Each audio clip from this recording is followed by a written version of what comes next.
երբ վիճակը շատ է վատանում, ինձ հիշում են։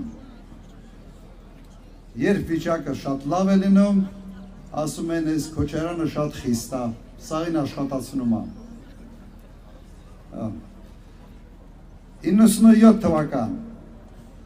ես Ղարաբաղի նախագահ էի, Հայաստանում վիճակը երևի գիտեք ինչպիսին էր, ինձ խնդրեցին, դիմեցին եւ համոզեցին, որ գամ զբաղեցնեմ Հայաստանի վարչապետի պաշտոնը։ Երկար էին համոզում, համաձայնվեցի եւ պատվով կատարեցի նաեւ այդ պարտականությունը։ 10 տարի Հայաստանի Հանրապետությունը եղել է անվտանգ, տնտեսությունը զարգանում էր խայտառակ տեմպերով, տարին 12% աճ, համախառն ներքին արդյունքը աճել է 6 անգամ, բյուջեն 8 անգամ, թոշակները 6 անգամ, 6-ապատիկ։ Սա երկրորդ ճակատագրական քայլն էր, որը այն ժամանակ որոշում ես կայացրեցի եւ պատվով դուրս եկա։ Հետո հեռացա,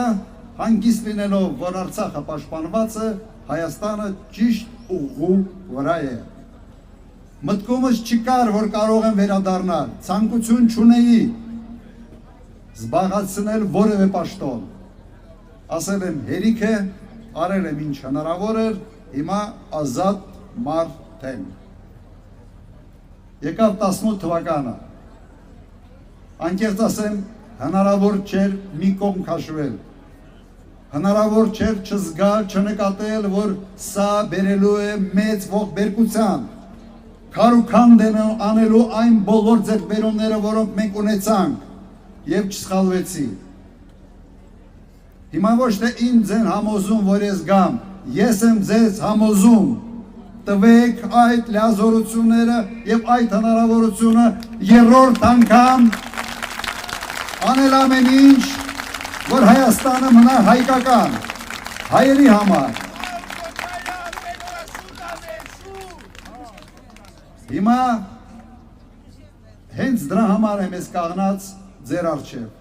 հենց դրա համար։ Եվ կրկնեմ, մինչ այդ ինձ համոզում էին, ինձ դիմում էին, հիմա ես իմ ոտով եկել եմ եւ ձեզ ինքս դիմում եմ, տվեք այդ հնարավորությունը, երկիրը սրիկաներից պետք է ազատել։